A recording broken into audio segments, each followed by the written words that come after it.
Ok. Então, primeiro, Fran, vou pedir para você dizer para a gente seu nome completo, Sim. data e local de nascimento.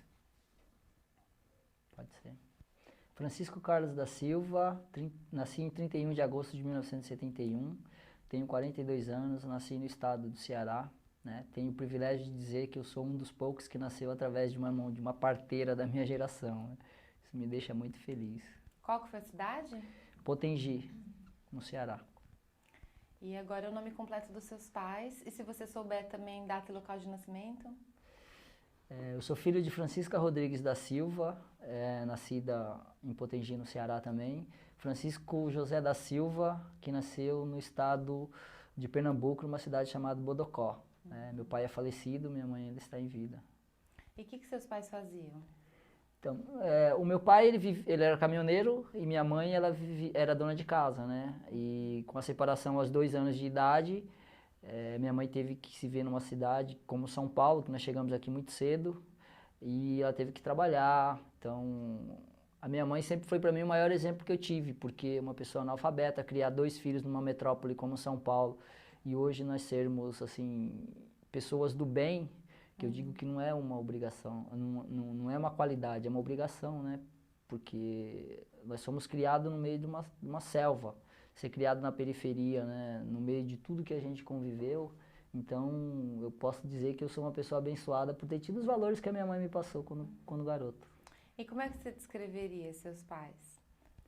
Assim, como eles eram como pessoas, como é que era o convívio familiar dentro de casa? A lembrança que eu tive do meu pai é uma lembrança assim muito pouca, porque eles se separaram, eu tinha 1 ano e 11 meses de idade e o meu irmão tinha 11 meses, né? Então eu sempre tive na minha mãe a referência de pai, de mãe, de ídolo, na verdade. Então eu conheci meu pai aos 18 anos de idade porque eu fui atrás, né? Porque eu tinha essa vontade de conhecer o meu pai, queria saber da história dele, porque eu via falar muitas coisas que ele fazia, né? A história do meu pai no Nordeste, uma pessoa que sempre viveu a vida como se vivesse o último dia. Então isso fazia com que eu tivesse aquele desejo de conhecê-lo. E quando chegou esse momento, eu não tive coragem de falar para ele tudo que eu tinha para dizer. Eu acho que ele faleceu ano passado, a gente teve alguns momentos assim de eu querer falar para ele coisas que eu nunca tive coragem de falar, da importância que ele tinha para mim, né, mesmo ausente. Quantas vezes eu fui competir e eu olhava os meus amigos lá com o pai, com a mãe, e eu não tinha ninguém ali para me dar um apoio, assim. Então a figura do meu pai sempre foi muito ausente na minha vida pessoal, mas aqui dentro eu queria provar o dia que eu conhecesse meu pai que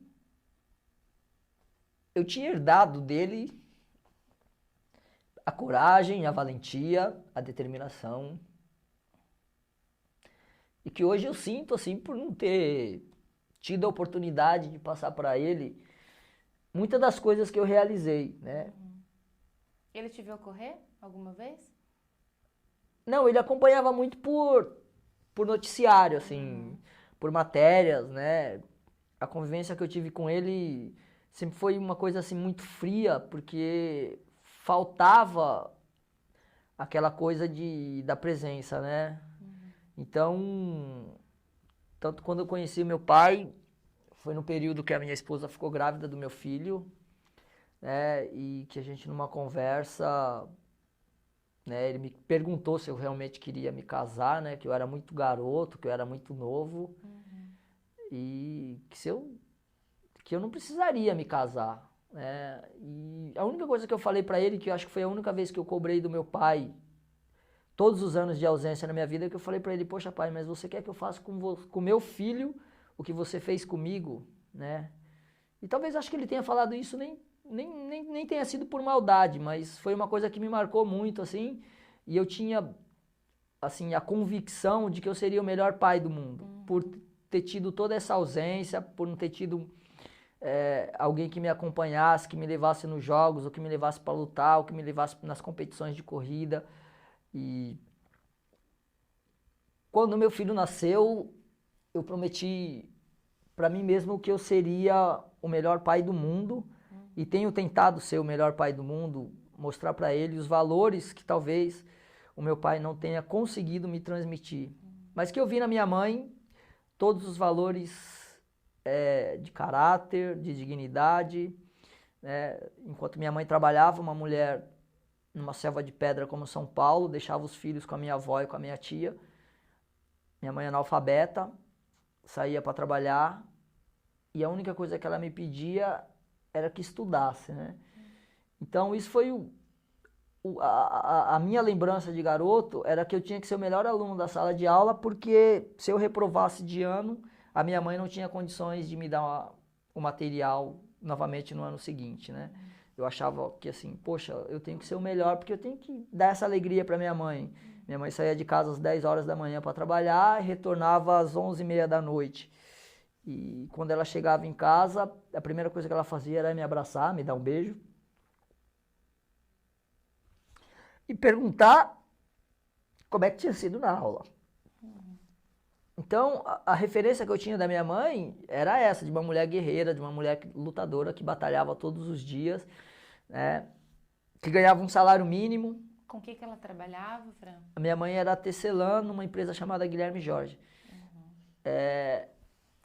E ela chegou a comentar com você, assim, você veio pra cá muito pequeno, né? Sim. Ano, 2 anos, foi isso que você disse? Muito criança. Mas ela comentou com você, chegou a te contar como foi a vinda pra cá, como foi essa viagem, qual foi a motivação da viagem, por que ela veio? Como todo nordestino, as pessoas viam São Paulo como uma terra de oportunidades. E os meus tios já moravam aqui, a minha mãe sofria muito no Nordeste, porque uma pessoa com 2 filhos lá, recém-abandonada pelo marido, quantas e quantas vezes eu ouvi depois de adulto a minha avó contando história de que ela pedia esmola para poder nos sustentar, né? Porque pode ter faltado tudo na minha vida, mas nunca faltou amor e carinho por parte da minha mãe, da minha avó, da minha tia que me criaram, e essa determinação de poder tentar dar o melhor pra gente. Então, eu trago isso comigo até hoje, que essas histórias que a minha mãe me contava, que a minha avó me contava, são o combustível que me faziam querer mudar a minha vida e através da mudança da minha própria vida, eu mudar a vida da minha família, né? Eu costumo dizer às crianças no meu projeto que, assim, o destino de um, ele pode ser compartilhado por todos.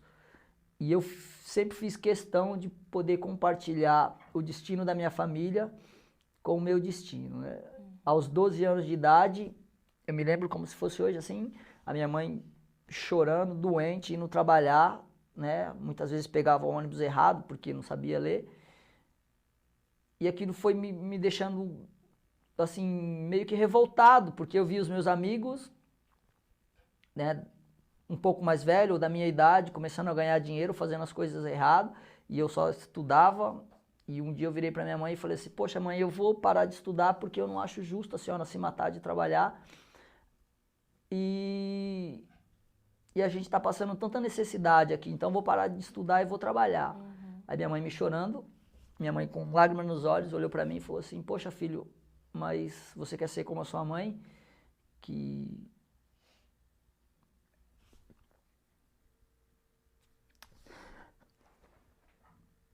Desculpa. Não, imagina, fica tranquila, a gente espera. E assim, a minha mãe falava para mim assim, poxa, a única coisa que eu tenho na minha vida é o meu trabalho, um dia Deus vai me ajudar. Eu falei, poxa mãe, como que a senhora pode falar que Deus vai lhe ajudar? Não, um dia Deus vai me ajudar e eu vou ter a minha própria casa, a gente vai ter a nossa casa, porque a gente vivia assim, no bairro, pulando de galho em galho como se fosse macaco, né? Então, subiu... Deixa eu te perguntar isso, Fran, eu quero pra gente... Sim. Pra eu entender melhor essa coisa da sua infância, assim. Vocês vêm morar em São Paulo, né? Onde vocês vêm morar? Qual que é o bairro, ou a região? Então, a minha vida inteira eu convivi em Itaquera. Quando minha mãe saiu do Nordeste, lá de Potengi, no Ceará, para vir para São Paulo, os meus tios já moravam aqui em Itaquera, e a minha mãe, meu tio construiu uma casa, né? Um cômodo, a gente morava em um cômodo, então morava eu, meu irmão, a minha mãe, a minha avó e a minha tia e mais um primo meu que veio morar com a gente desde quando nasceu. Então nós éramos em 6 pessoas num cômodo, né? E eu via a luta da minha mãe diária para poder sair para trabalhar, para pagar o aluguel, para pagar a água, para pagar a luz, nos dar educação. Você se lembra como é que era o bairro, a rua? Você tem uma memória forte, assim? Tenho, porque essa rua é a rua onde eu pintei hoje uma pista de atletismo no asfalto. É a mesma rua? É a mesma rua, porque é a relação que eu tenho e a identificação que eu tenho com as melhores lembranças da minha vida. E como é que era essa rua na época em que da sua infância?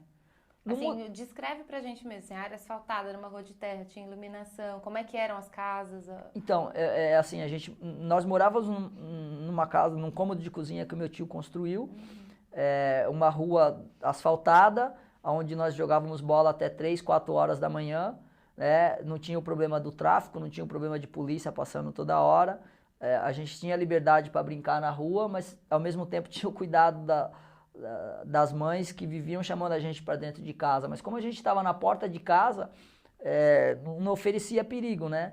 E eu brinco que foi lá que eu aprendi a não ter medo da bola, porque a gente jogava bola no asfalto, eu e meus amigos. Alguns começaram a mudar de caminho, começaram a se interessar por outras coisas, começaram a beber, outros começaram a usar droga, porque também não é muito diferente dos dias de hoje. Né? E eu sempre tive no esporte a questão de querer mudar a minha vida. O que vocês jogavam? Você fala, a gente jogava bola, que jogo era? O que vocês jogavam? Futebol? Jogava rachão, valendo tubaína, né?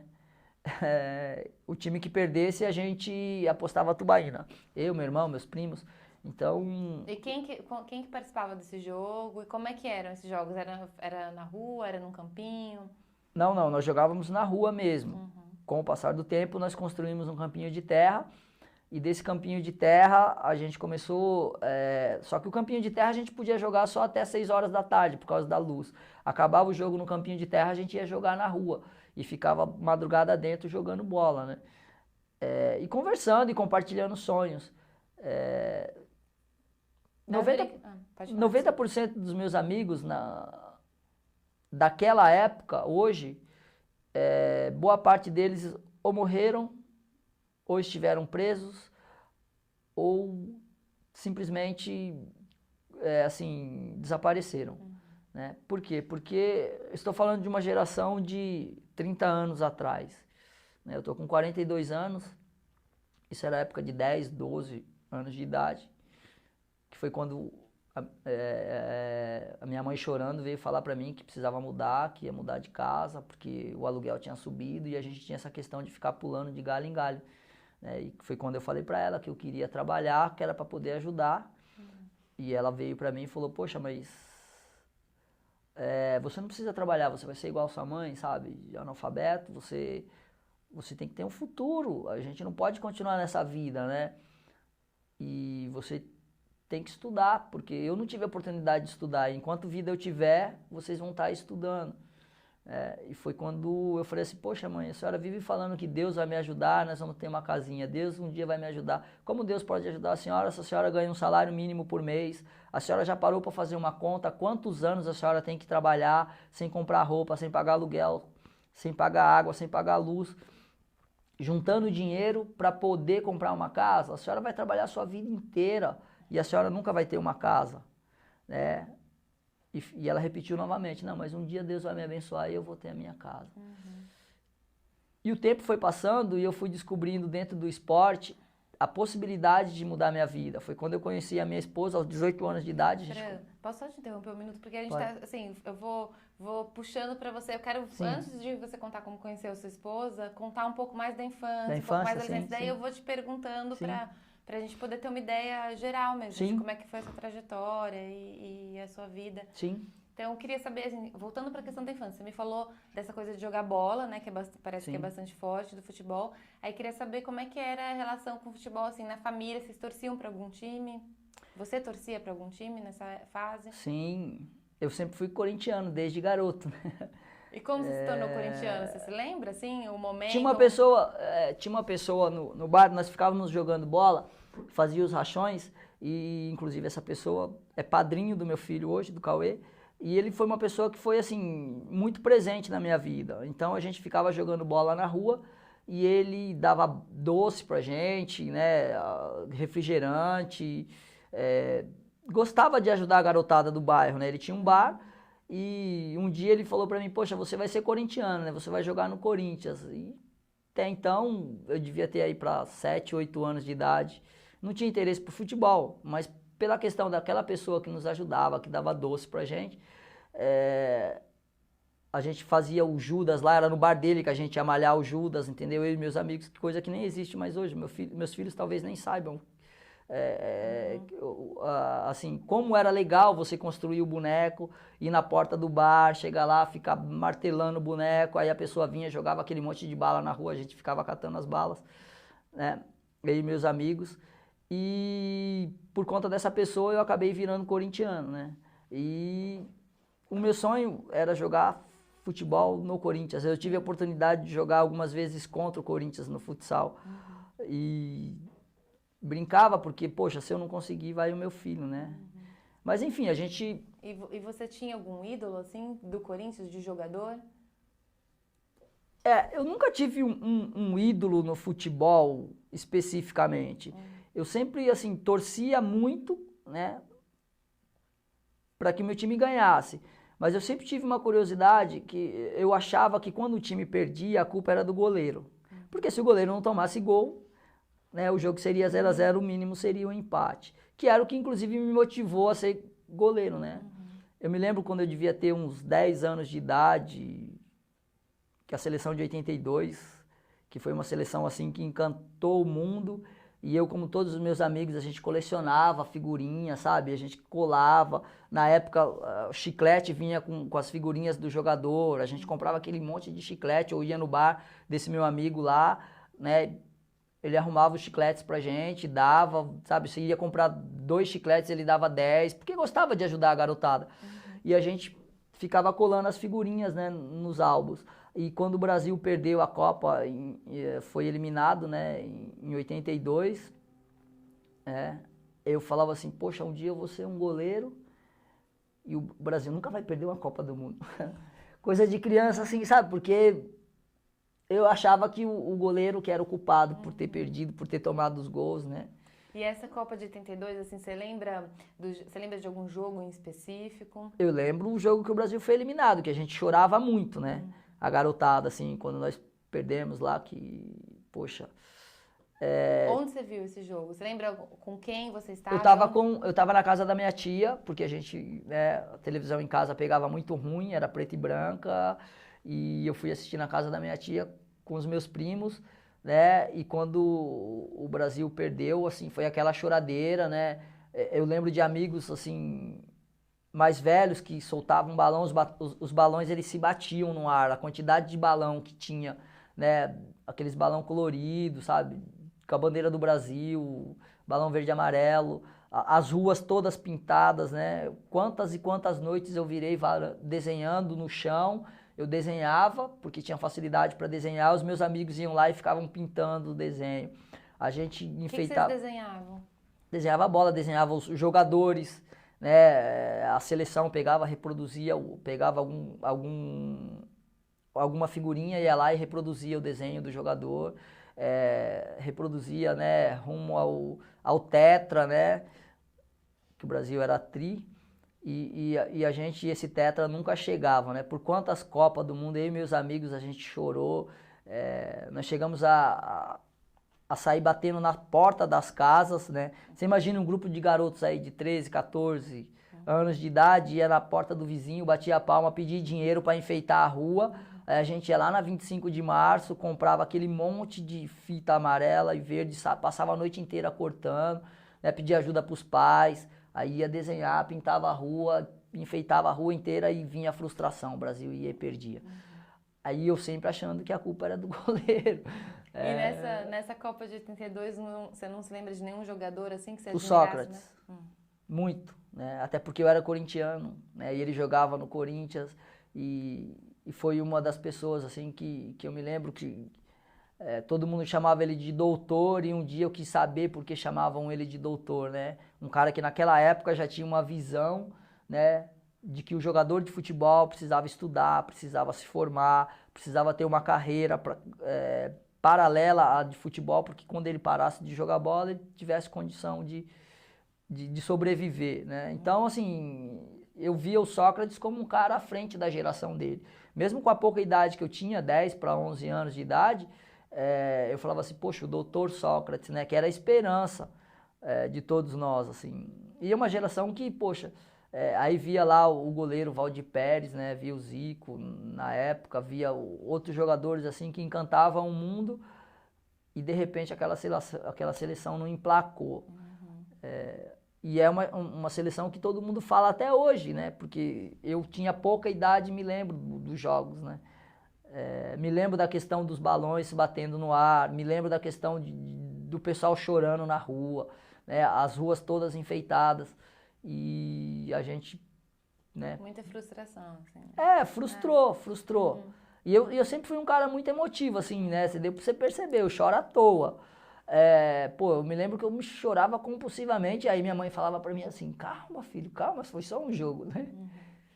E você se lembra, Fran, você lembra a primeira vez que você foi num estádio assistir um jogo? Lembro, eu fui assistir Ponte Preta, né? Não foi nenhum jogo do Corinthians, que era o último jogo do Campeonato Paulista, acho que foi em 83 para 84, o meu tio Manuel que me levou, né?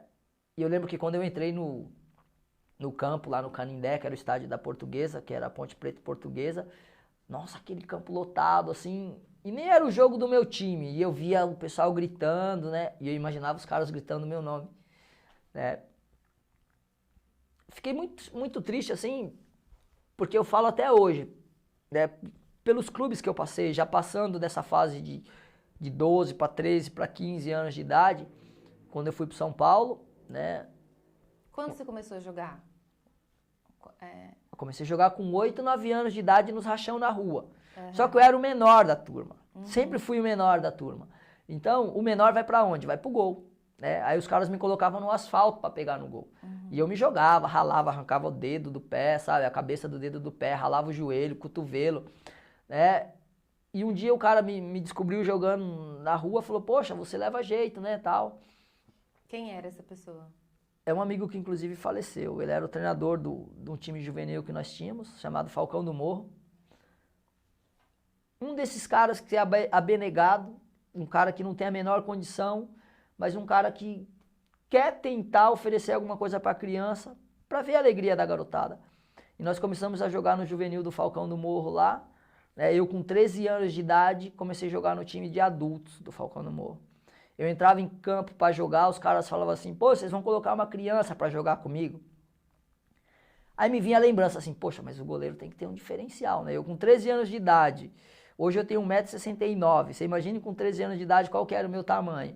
E quando eu entrava para jogar com os adultos, nos jogos de adulto, os caras falavam assim para mim assim, poxa, mas você vai colocar uma criança, vai machucar, né? E eu virava pro cara e falava assim, quando tiver um pênalti eu quero que você bate, que eu vou te mostrar quem é a criança. Sabe, essa questão de desde pequeno você ter personalidade e se impor. Uhum. E quantas vezes o Luiz, que esse meu amigo que faleceu, me levava para jogar com 14, com 15 anos de idade nos times de adulto.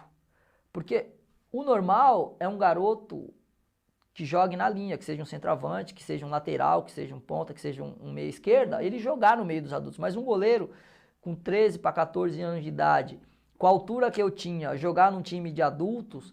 né? Então, assim, eu fui perdendo o medo, né? E adquirindo respeito, porque onde eu ia, os caras olhavam e falavam, pô, esse pequenininho aí, ele é danado, né? Uhum. E um dia surgiu a oportunidade para eu ir no São Paulo. Eu e meus amigos saímos de casa, assim,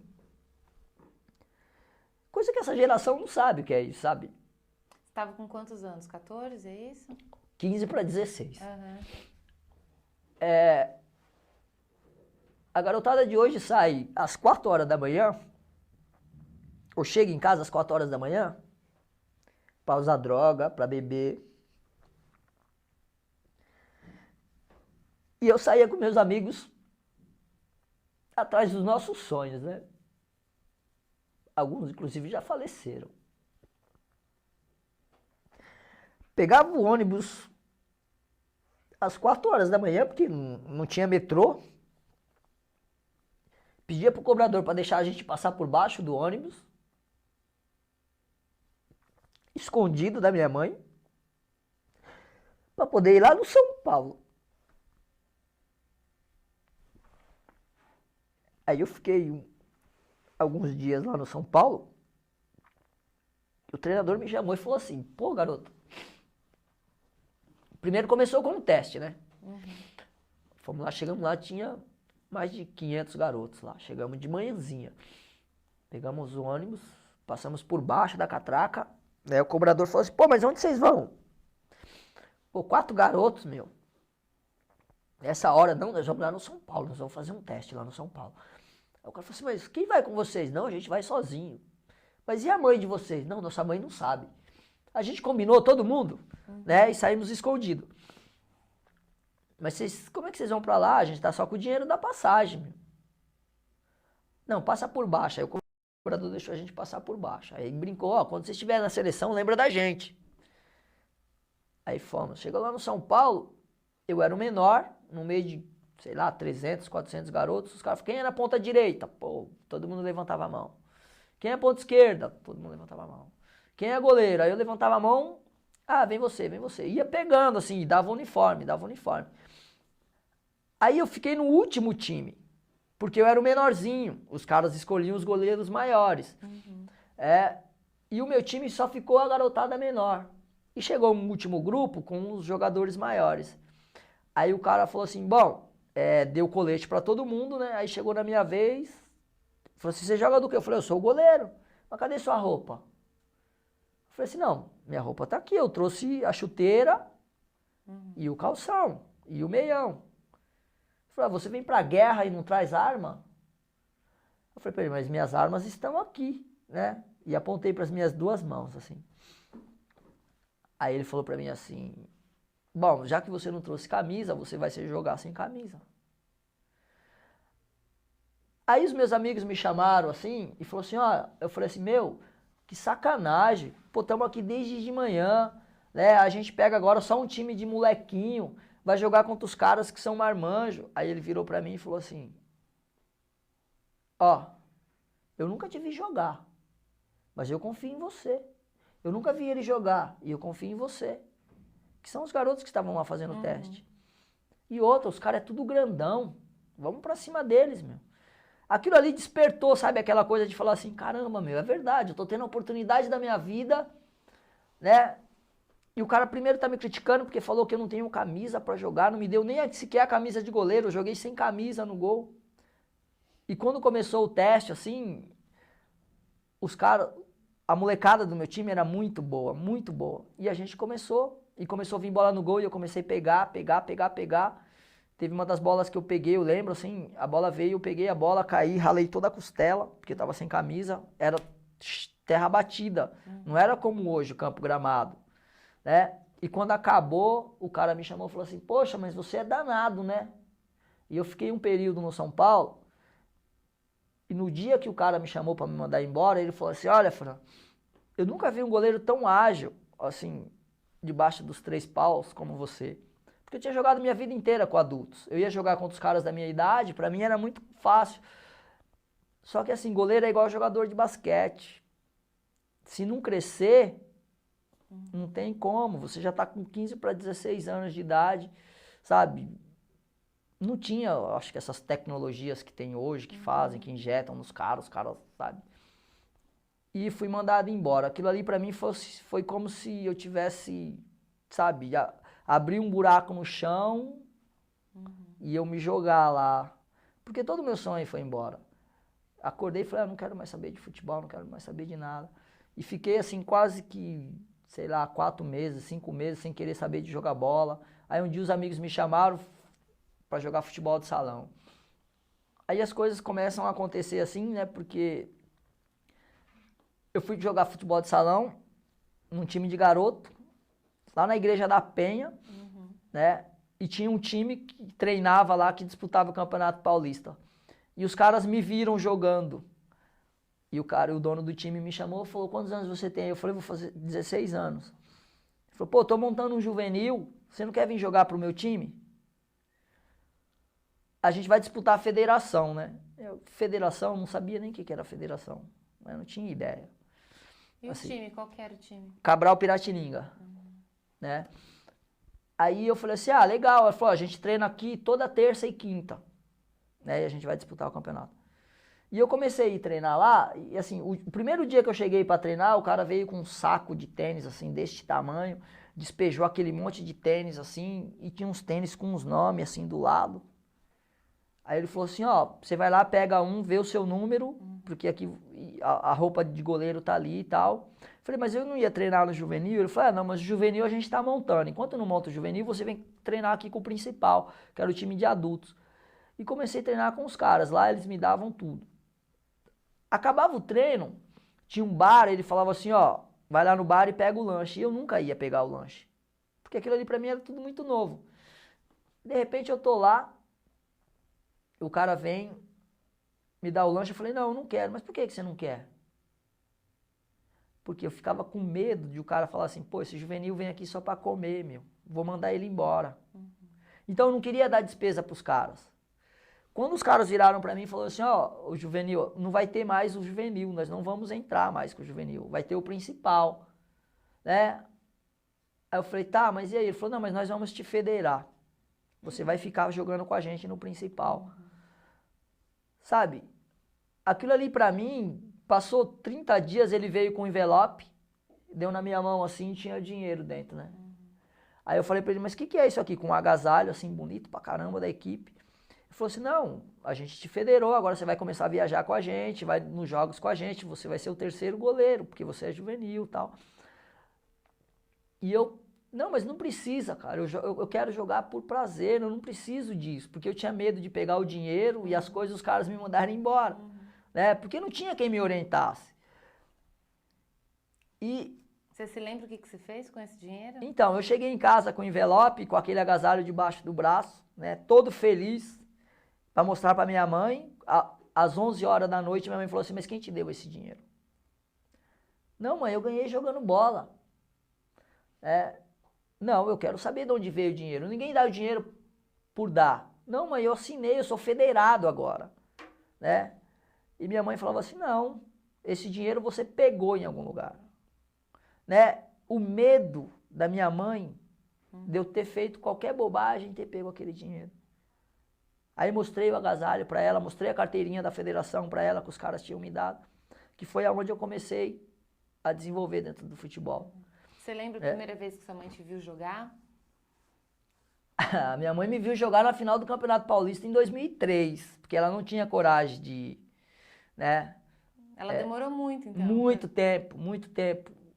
Até porque ela sempre trabalhou demais. A vida da minha mãe foi trabalhar. A minha tia, que é como se fosse minha mãe, e a minha avó, qual eu dei para batizar o meu filho, o Cauê, e eu fiz essa promessa para ela quando eu tinha 12 anos de idade. Minha avó faleceu em 2001. Né? E eu me lembro que aos 12 anos de idade, eu já saía assim, gostava de correr, vivia correndo, saltando na rua. Né? Um dia o cara da Eletropaulo, a gente brincava, tinha duas madeiras assim, a gente colocava no chão e brincava de ir saltando. Ia saltando, saltando. Aí parou um cara, ficou olhando assim. Falei assim, garoto, quero falar com a tua mãe. Mas eu não fiz nada. Eu não fiz nada. Eu tô brincando, porque eu tinha um respeito muito grande pela minha mãe. E um medo de tentar, de fazer alguma coisa errada. E minha mãe trabalhando lá no serviço, que todo dia ela chegava em casa e falava assim, o maior medo que eu tenho é de um dia eu chegar em casa e ter a notícia de que vocês fizeram alguma coisa errada. E o cara falou assim, não, eu quero falar com a sua mãe, porque assim, eu sou lá da Eletropaulo e eu vi que você salta muito bem. Eu quero te levar pro clube da Eletropaulo. Né? Que idade você tinha? 12 para 13. Nessa mesma rua onde eu rachava, ficava brincando de jogar bola. E eu tinha sempre uma qualidade assim boa, né?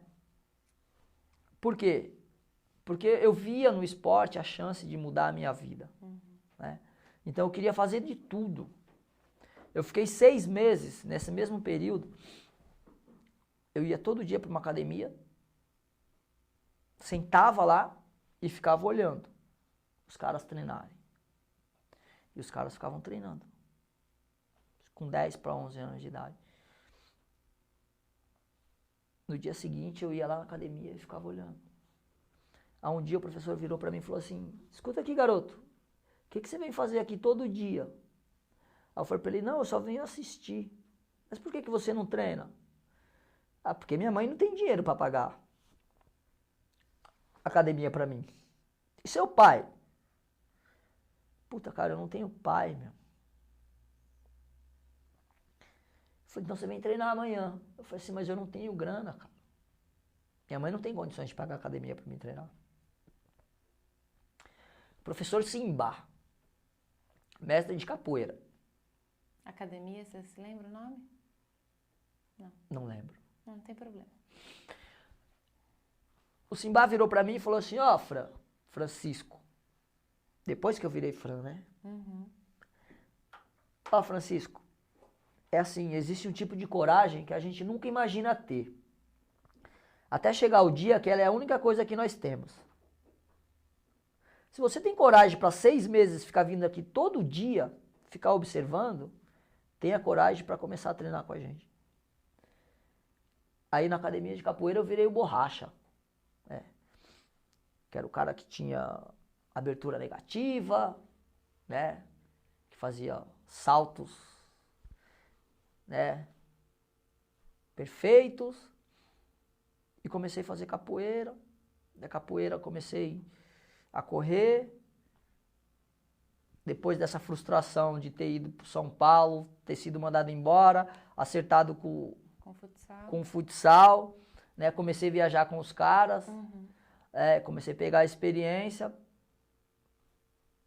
E Fran, nessa fase, você estava o tempo todo na escola? O tempo todo estudando. Uhum. Você começou a estudar com que idade? 8 anos de idade. Nunca reprovei. É o orgulho que eu tenho que dar para minha mãe. E onde você estudava? Escola pública. Eu estudei no Álvares de Azevedo, fiz o primário lá, de 1ª a 8ª, né?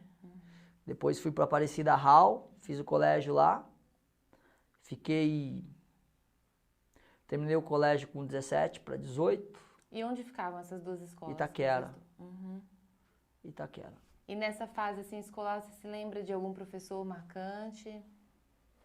Eu tinha uma professora de história, a professora Efi, que era uma pessoa fantástica. Uma negra, né? Por que ela te marcou? Eu sempre, desde garoto, fui muito preocupado com as questões sociais. E a professora Efi era uma negrona alta, bonita pra caramba, e que se impunha na sala de aula. E ela sempre chegou pra gente e falou assim, vocês nunca tenham vergonha da condição de vocês. Nunca deixe que as pessoas menosprezem a sua sabedoria ou menosprezem a sua capacidade de se adaptar. Isso é do brasileiro. Nós somos uma raça que somos descendentes de negros, de africanos. Tenham orgulho disso.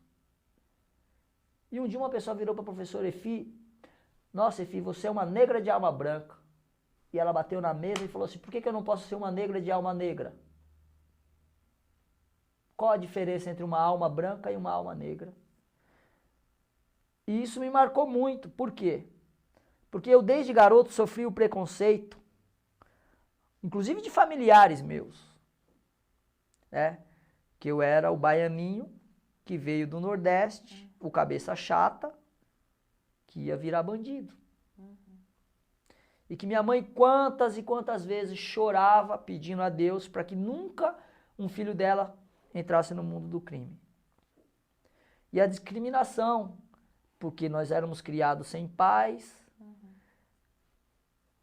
que minha mãe precisava achar um homem, era esse o termo que usavam, você precisa arrumar um homem para educar seus filhos.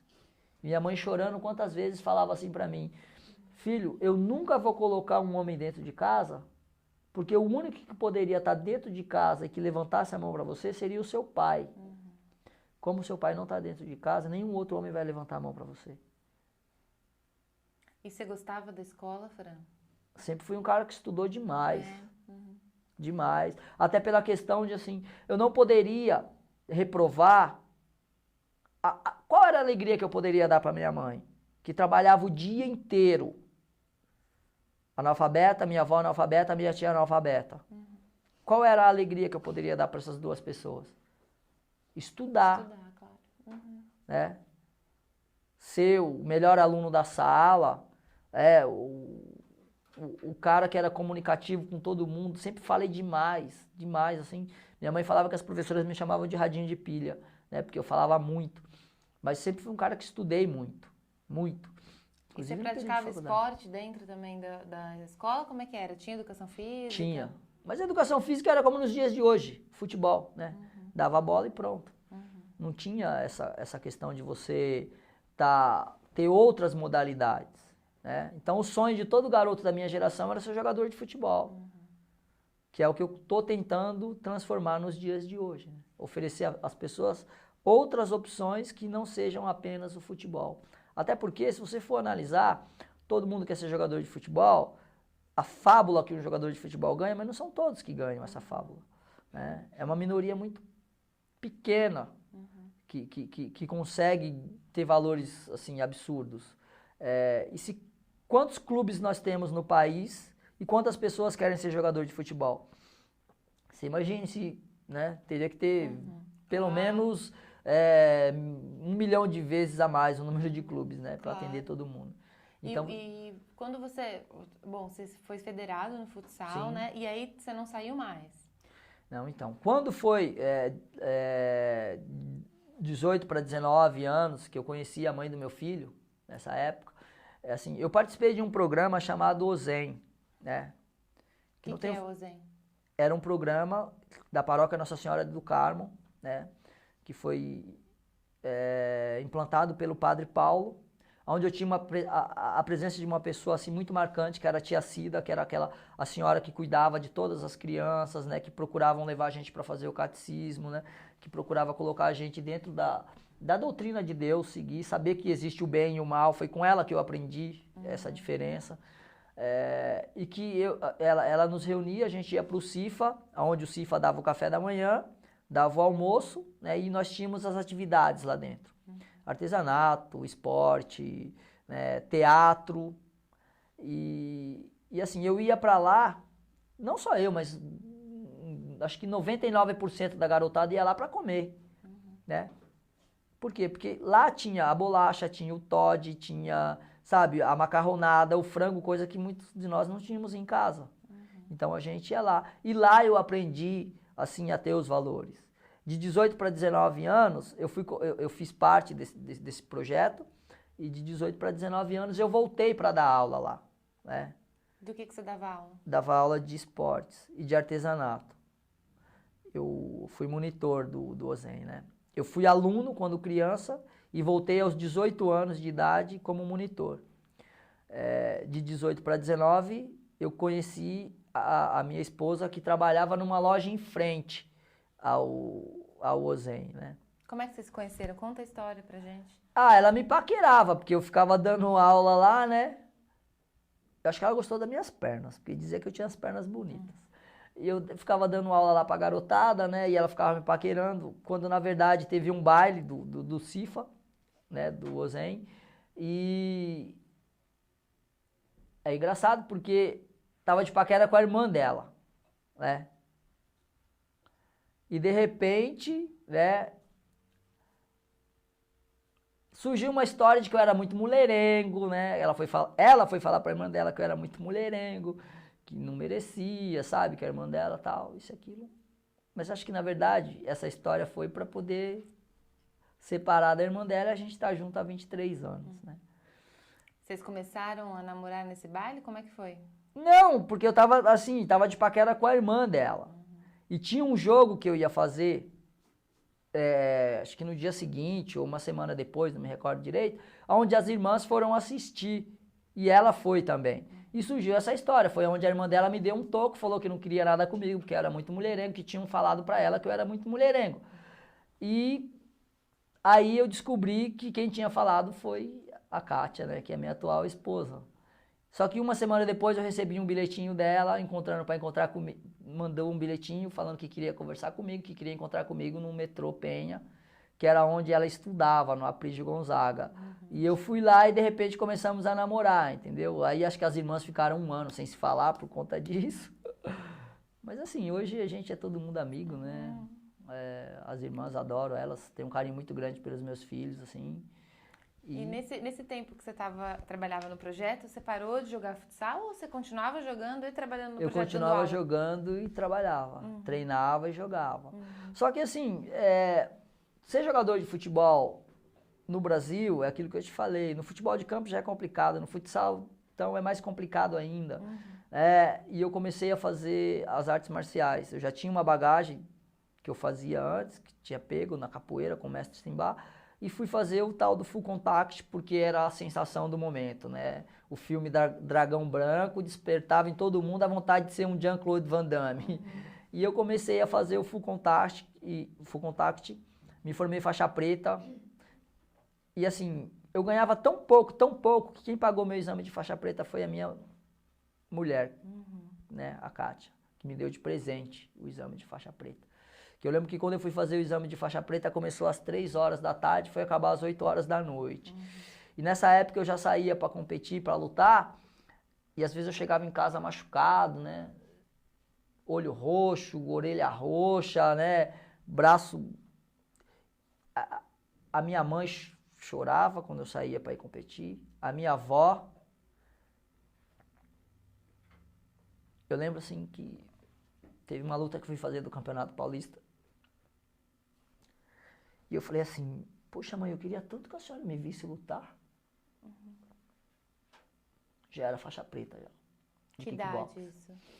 20 anos. Mãe, eu queria tanto que a senhora me visse lutar. Não, meu filho, eu não tenho coragem. A minha tia, analfabeta, tá com 80 anos de idade.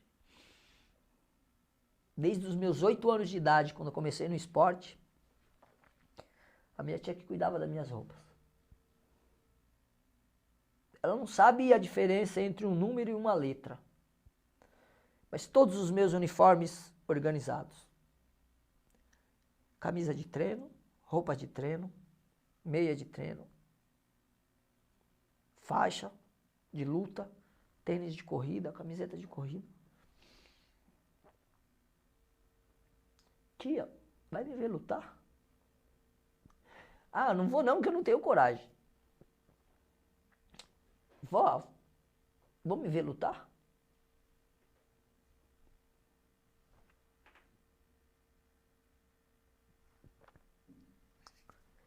Que Deus te acompanhe e Nossa Senhora Aparecida te proteja, meu filho. Eu chegava no ringue, eu olhava assim, os meus adversários, família toda lá.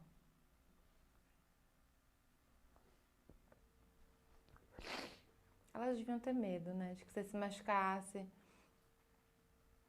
Eu subia no ringue e olhava pro lado, não tinha ninguém. A sua esposa foi te ver lutar alguma vez? Nunca.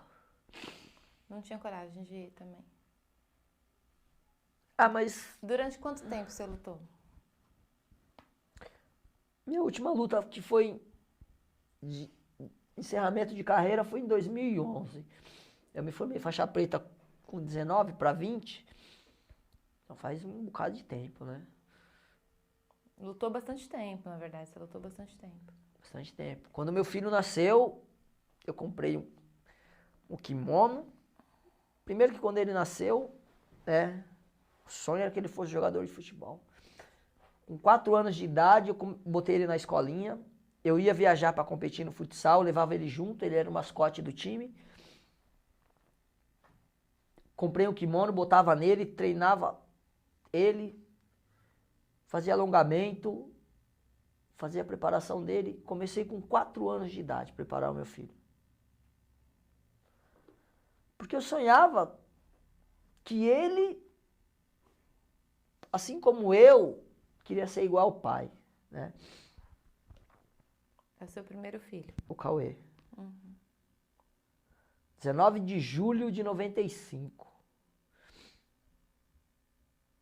Quando a Kátia me ligou, um dia a gente se namorava,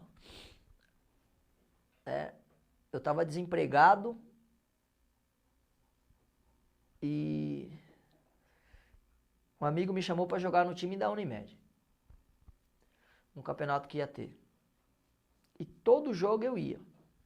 O gerente da Unimed, né, o Fukimoto, um amigo, achava que eu era bom, né?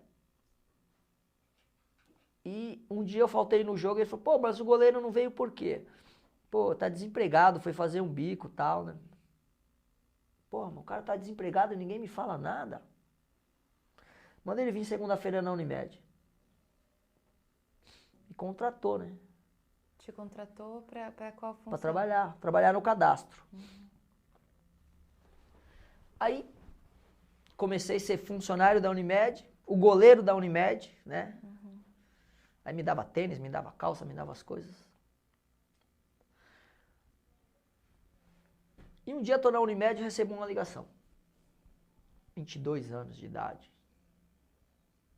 Preciso falar com você.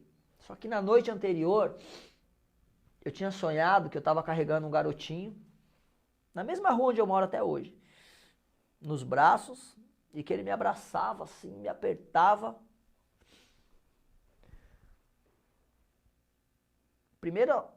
Primeiro mês de trabalho na Unimed, recebi essa ligação da Kátia. Pô, preciso falar com você. Mas na hora, não pensei. Eu respondi assim, você quer falar comigo o quê?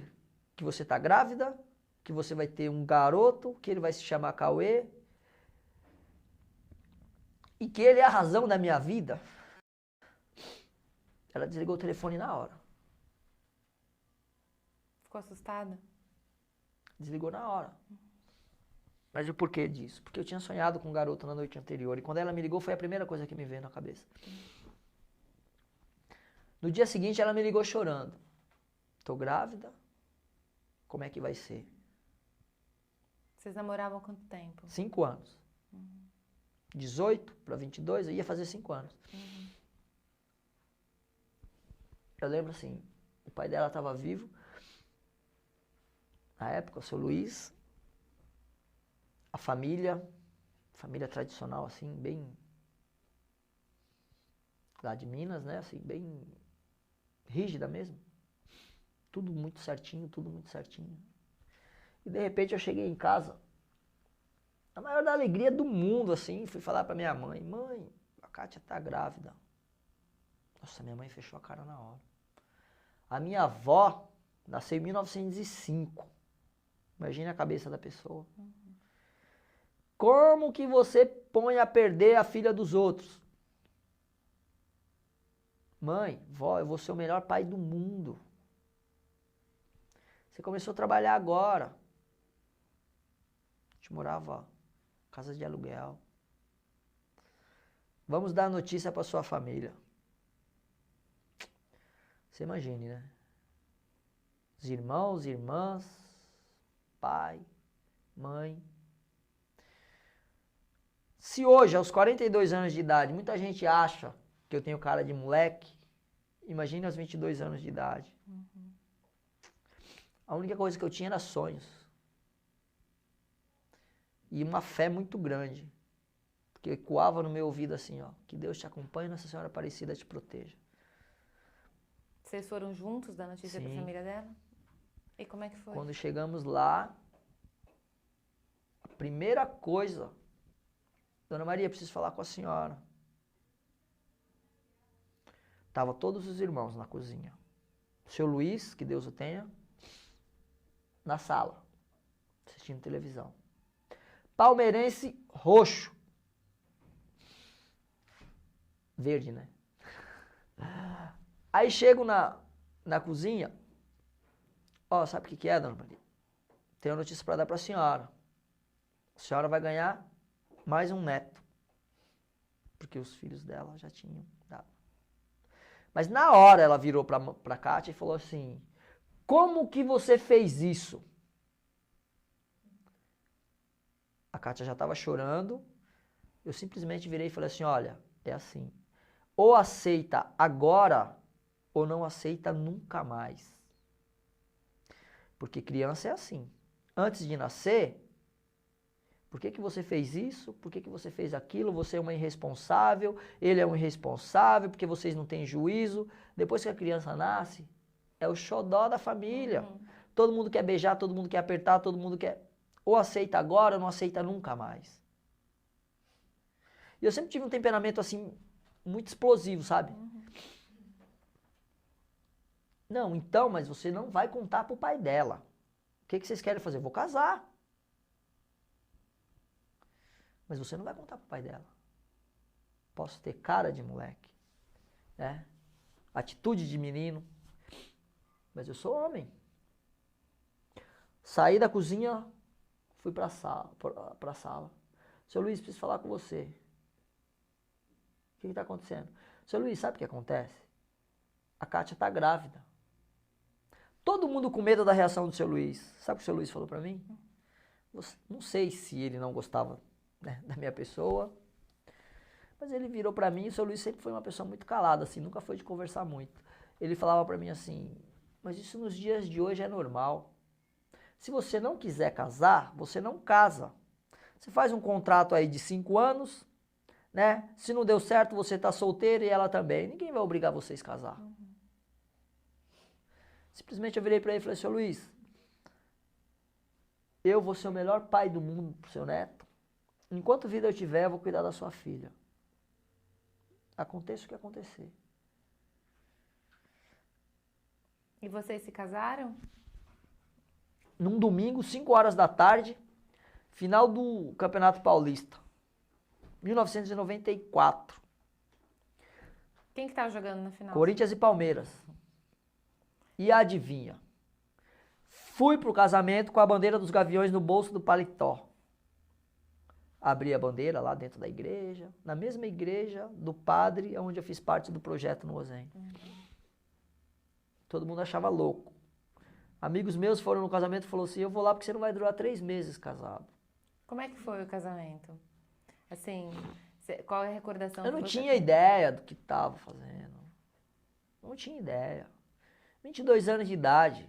Mas a cerimônia, assim, você tem recordação de como foi a cerimônia? Tenho, a família toda presente, tanto a dela quanto a minha. Aí, o menor dos problemas. Teve Uma festa? semana antes de casar, quando eu cheguei na Unimed, o pessoal fez assim, eu me lembro como se fosse hoje, eu ganhava R$390 por mês. Uma semana antes, o pessoal da Unimed fez uma vaquinha. Por quê? Porque eu era o professor de Muay Thai do coordenador da informática. Eu era o goleiro da equipe, contratado pelo gerente do departamento. Era o cara que todo mundo falava assim, pô, esse menino aí é diferente. O cara trabalha, o cara treina, né? Pra caramba, o cara é bom. Eles fizeram uma vaquinha lá que, assim, nos dias de hoje, eu ganhava 390, juntou 1.500. Ó, isso aqui é pra te ajudar no seu casamento. Aí o meu cunhado deu a mesa, né? O meu irmão deu o sofá. Um amigo meu, o Ronaldo, me deu o colchão. Só que tudo isso uma semana antes do casamento. Onde vocês foram morar? Eu não tinha casa para morar. Eu tinha um Passat 77. Era o único bem que eu tinha na minha vida.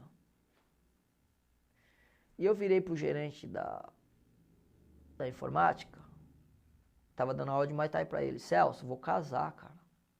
Porra, Fran, você é maluco? Como que você vai casar, velho? Qual que é o teu salário no cadastro? Falei, R$390 por mês. Fran, faz o seguinte.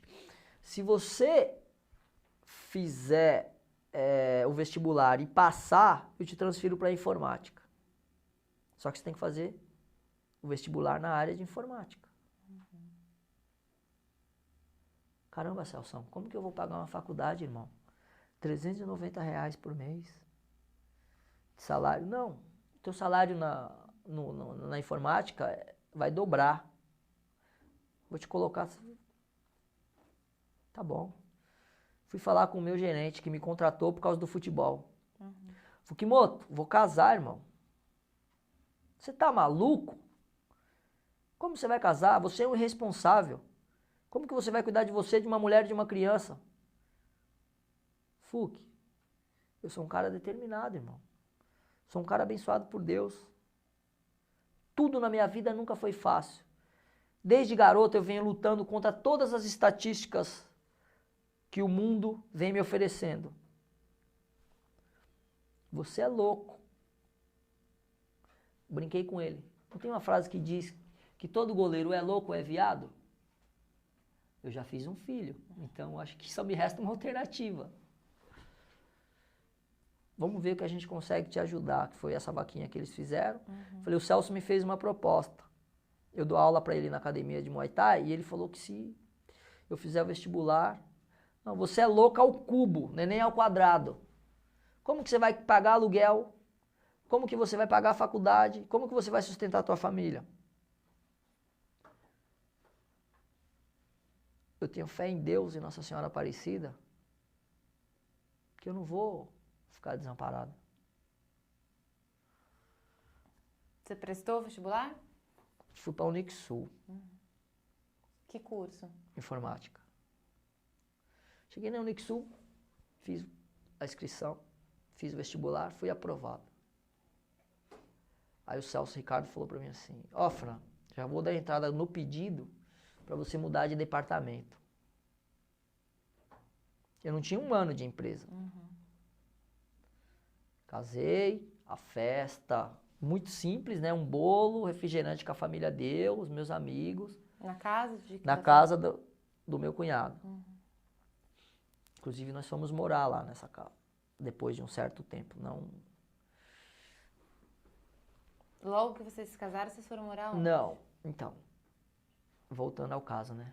Um Passat 77. Já tinha feito vestibular, né? Já tinha conseguido a transferência de departamento. Fui casar e uma semana antes não tinha casa para morar. Botei uma placa de vendas no meu Passat 77 e o cara foi lá para comprar o carro. Mas por que você está vendendo esse carro? Eu falei, porque eu vou casar domingo, falta uma semana pro meu casamento e não tenho onde morar. Eu tenho que ter aluguel, vou alugar alguma casa aí, vou dar um depósito, alguma coisa. Ó, vamos fazer o seguinte, eu não vou comprar o teu carro, mas tem uma rua ali na Campanella chamada Rua das Boas Noites, que tem uma casa para alugar. Olha que da hora. 22 para 23 anos, no auge da forma física, mulher bonitona, vai morar na Rua das Boas Noites? Alguma coisa tá bacana, né? Lá vai eu falar com o dono da casa. Ó, o aluguel, R$350. 2 meses de depósito, você pode mudar amanhã se você quiser. Uma escada, né, gigantesca, porque a casa ficava embaixo e ele morava em cima. Ele tinha 2 pastores alemão que ficavam no fundo, onde eu morava. Aí, dei o dinheiro para ele. R$390 de salário, me sobrava 40 por mês. Água, luz, ainda tinha faculdade. Ô Celso, mudei. Não, você começa segunda-feira no novo departamento, já fiz o pedido, o Fukimoto falou que você é louco. Eu falei, não, ele falou pra mim também. E agora? Agora eu vou trabalhar. Só conhecia de informática, digitação. Os caras me adotaram do departamento de TI da Unimed. Sempre aprendi muito rápido as coisas. Pisei na Unixul para fazer o vestibular. Para fazer a matrícula. Porque era situação sine qua non, senão não estudava, senão não mudava de departamento. Vejo uma faixa gigante assim, ó. Atletas, bolsa de 100%. Faça sua inscrição para avaliação. Eu falei assim, eu acho que o homem lá de cima gosta de mim, né? E a mulher lá de cima também. Foi os 2 meses mais difíceis da minha vida. Porque eu trabalhava, O treino era às 17 horas. Eu cheguei pro gerente da informática, que era meu aluno do Muay Thai. Celso, tô participando de uma seletiva na Unixul, cara, bolsa de 100%. E eu preciso sair todo dia, 3 horas da tarde, porque é lá em São Miguel. Trabalhava no Paraíso. Puta, Fran, e agora, meu? Falei, cara, conversa com o Fuc, fala com o Expedito, que é meu gerente. Os caras me adoravam. Ó, Fran, vamos fazer assim, você vai começar a entrar às 7 horas da manhã. Você não tem mais 1h30 de almoço, você vai almoçar em meia hora e você vai sair às 3. Mas ninguém precisa saber disso por enquanto. Tá bom. Até quando vai a seletiva? Eu falei, em 15 dias só. Passaram 2 meses. Foram 2 meses de seletiva? 480 atletas. Nossa. No futsal. Primeiro dia, vou lá. De 480 caiu para 60. O meu nome tá lá entre os 60. De 60 caiu para 30. O meu nome tá lá entre os 30. Dos 30 caíram para 15. Meu nome tá entre os 15. 10 vagas de jogadores de linha, 2 vagas para goleiro. Nós estávamos em 3. E treinando. E de repente o treinador falava assim, eu preciso escolher um dos goleiros, eu tenho que mandar um embora. E eu chegava em casa todo dia, olhava pro berço e via o Cauê. Ele já tinha nascido nessa época? Então, quando você entra na faculdade, ele já tinha nascido? É, porque foi no segundo semestre, né? Ah, tá. Ele nasceu em julho e eu falava assim, minha Nossa Senhora Aparecida, não me abandona.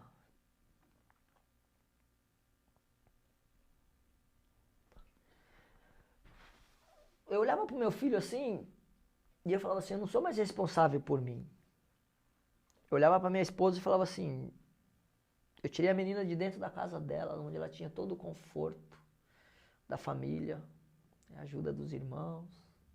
Eu saí de dentro da casa da minha mãe, que contava comigo para ajudar. Não é justo que eu não consiga ser aprovado. E rezava, pedia. No último dia, o reitor foi na universidade e pressionou o treinador. Eu preciso definir os 12 atletas.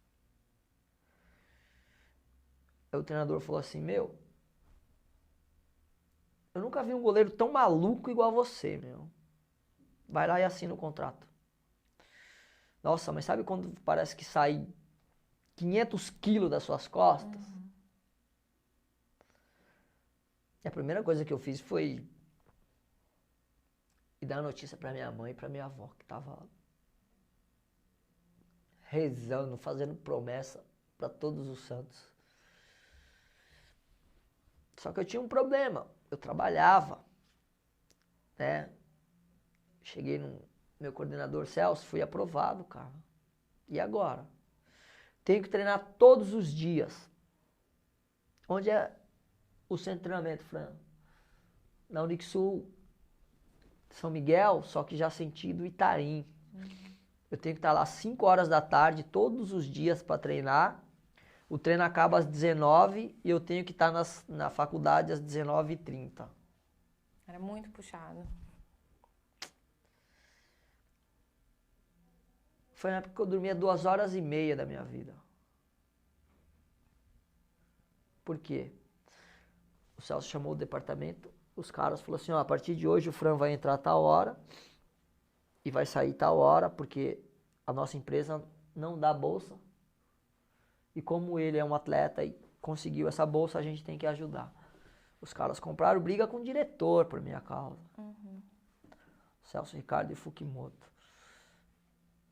E quando eu comecei a treinar e viajar para as competições, né? E descobriram que eu lutava, eu comecei a fazer lutas pela faculdade. comecei a jogar pela faculdade. E quando eu terminei minha faculdade, o reitor me chamou e falou, se você quiser fazer outra universidade, a gente te dá a bolsa. É um cara que tava... E assim, eu comecei a viajar muito pela área de TI, né? Os caras começaram a me pagar por hora para implantar nas Unimedes. Implantei, acho que em 50, 60 cidades diferentes. Né? Só que meu filho tinha 3 anos de idade. Né? Eu não via, né, o meu filho assim, desenvolvendo. Isso foi em 1998. Já era faixa preta, já lutava, já tinha competido. E eu falei assim, parei, chega. Comprei a minha casa.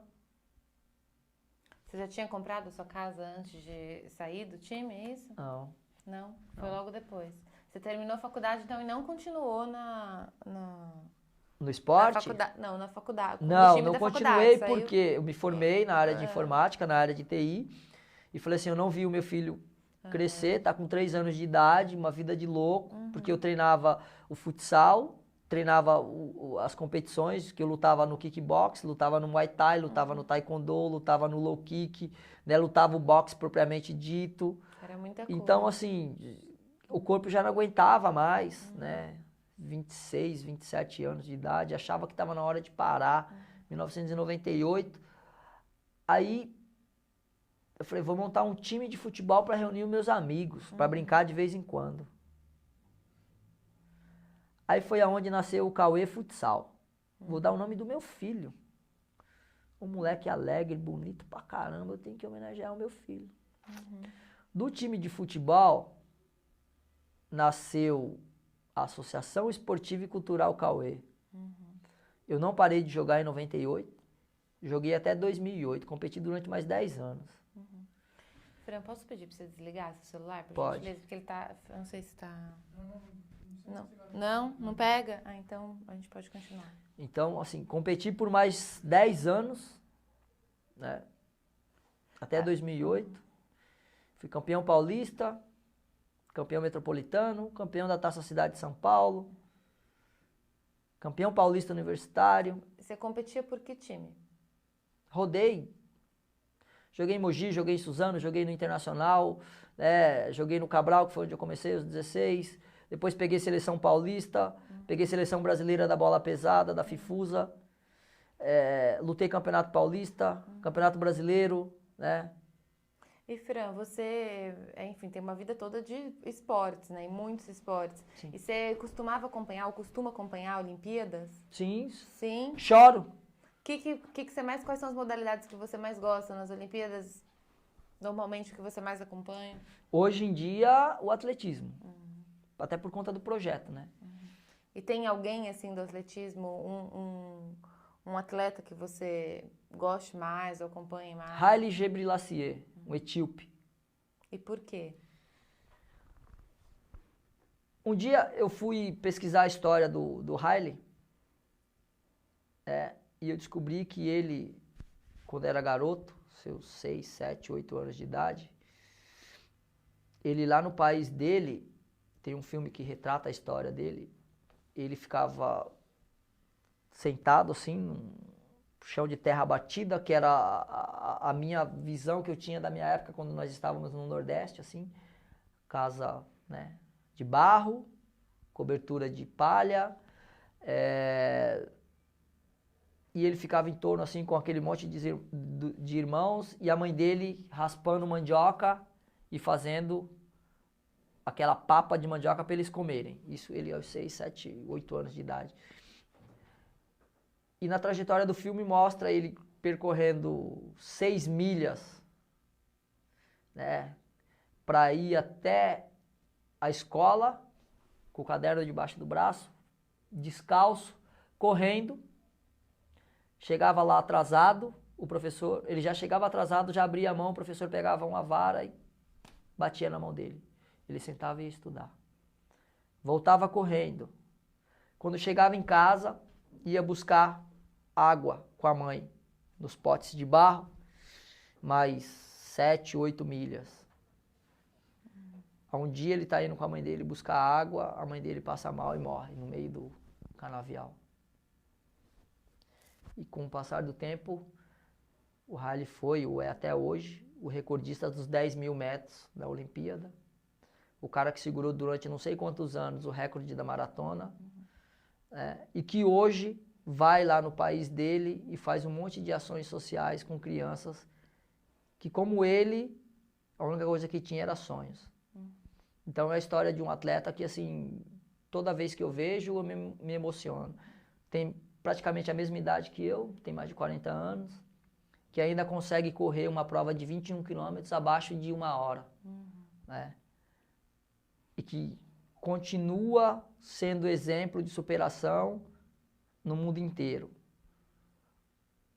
E o porquê que, assim, mesmo tendo sido um atleta que veio do futebol, que devo a minha formação ao futebol, eu falo, sempre brinco com a minha esposa que ela não pode reclamar, né? Porque, querendo ou não, o futebol de salão me deu tudo que eu tenho. Porque se hoje eu tenho uma profissão, eu tenho uma consultoria, eu tenho o conhecimento dentro da área, é por conta do talento que Deus me deu e das bênçãos que Deus me deu também para ser selecionado no meio de 480 caras. Ter conseguido me formar, né? Ter conseguido comprar minha casa. Então foi por conta desse talento que Deus me deu e por causa do futebol.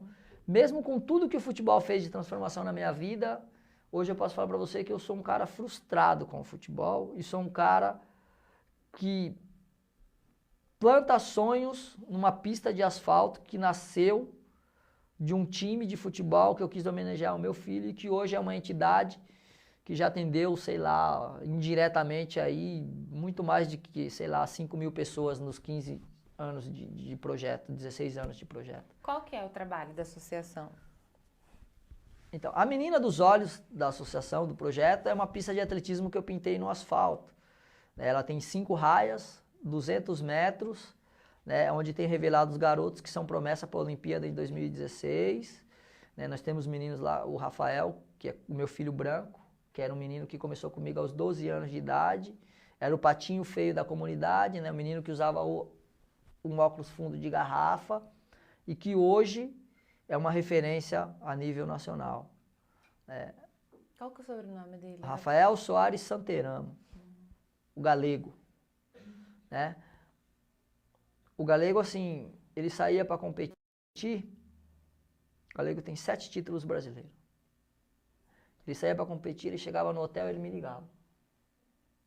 Ô Fran, já cheguei aqui, vou fazer um trote agora, vou competir amanhã. Não, Rafa, você não pode ligar pra mim. Você tem que ligar pro teu pai, cara. Tem que ligar pra tua mãe.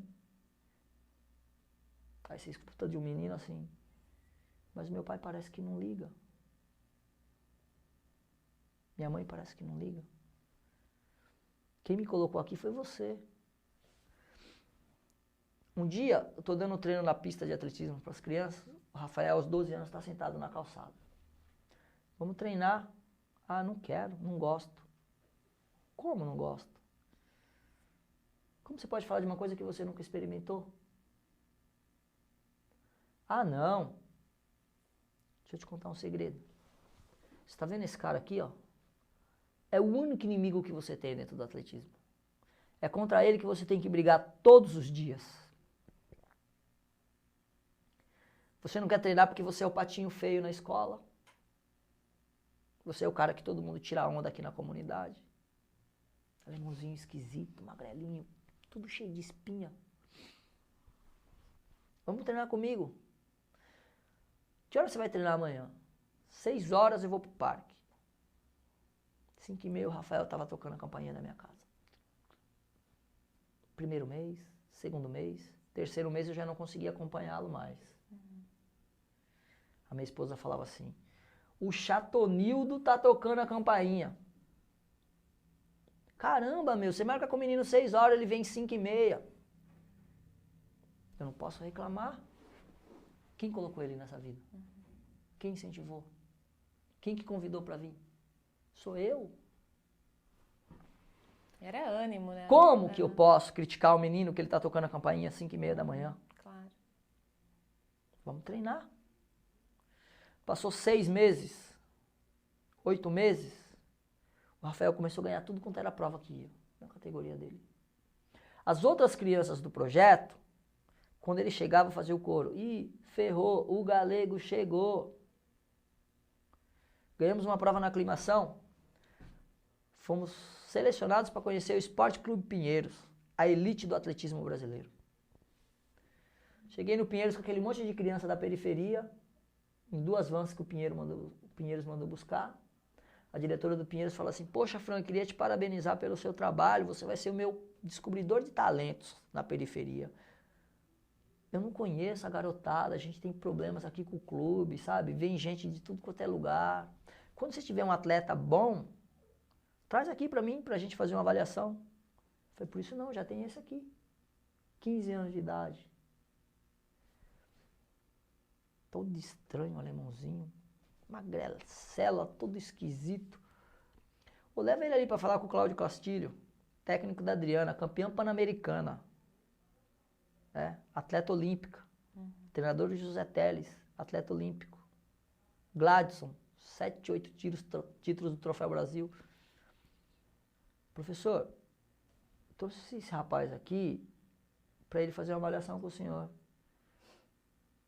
Me chamou de canto. Professor, quantos anos? 15 anos.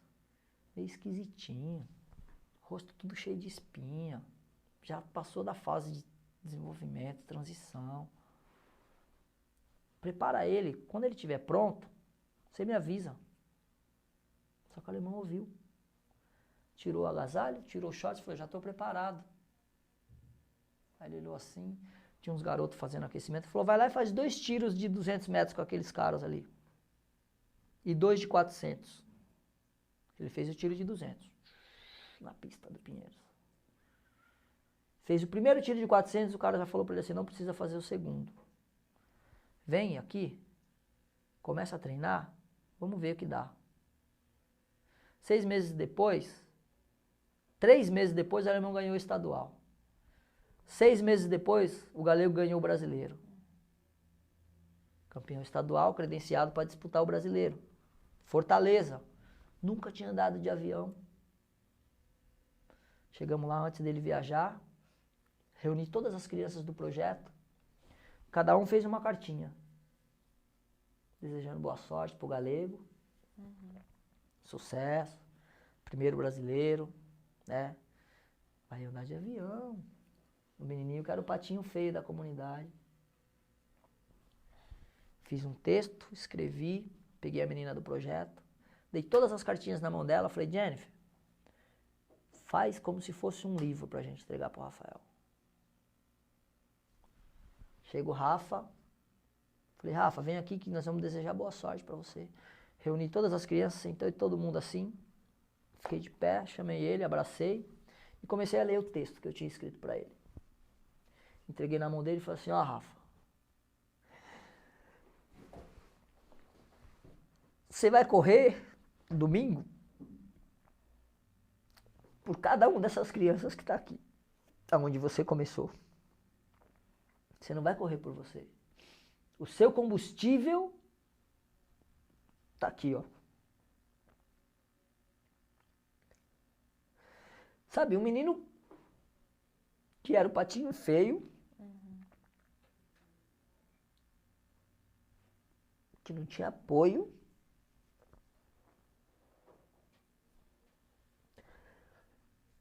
quando chegou na competição no domingo, eu ficava na internet, no site da CBAT, vendo os resultados.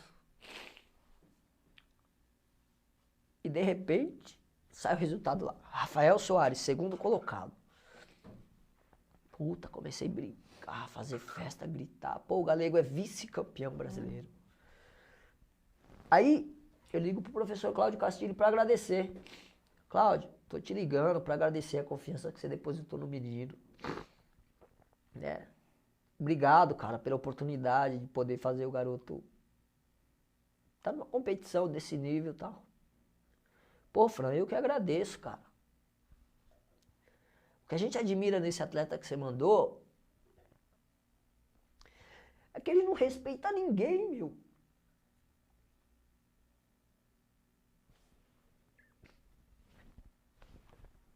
porra, eu também não respeitava ninguém.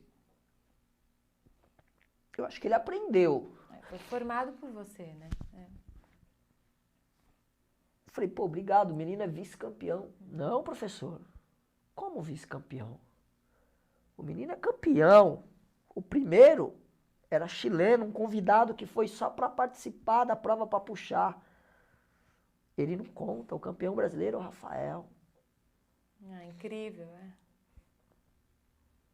Sabe?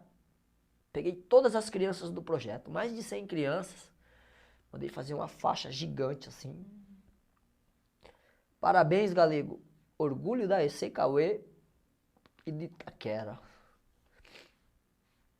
Conta pra mim como é que foi a construção dessa pista no asfalto. A primeira vez que eu fui levar o Cauê, o meu filho, para correr a versão mirim da São Silvestre, a São Silvestrinha, o Cauê tinha 6 anos de idade. Raspou o cabelo. Escreveu paz aqui, que era a época que estava tendo os conflitos lá na Arábia. Aí levei ele para competir a versão mirim da São Silvestre. E eu já estava apaixonado, já tinha sido picado pelo bichinho da corrida, porque eu estava fazendo preparação para o campeonato que eu ia disputar e resolvi correr a São Silvestre. E na subida da Brigadeiro, um cara começou a jogar água nas minhas pernas, pegava água, me dava, e me incentivando, e eu já cansado, não aguentava mais correr. Ele, vamos terminar a prova. E eu ficava pensando assim, né? Puxa, mas será que esse cara é homossexual? O cara tá jogando água nas minhas pernas, tá me pegando água. Caramba, eu só tava acostumado com o futebol e com as lutas, né? Não via essa confraternização, essa solidariedade, essa preocupação. Pô, o cara tá competindo comigo e vem aqui, me dá as coisas, sabe? Me dá água já. Quando viramos na Brigadeiro, na Paulista, vamos que falta 500 metros.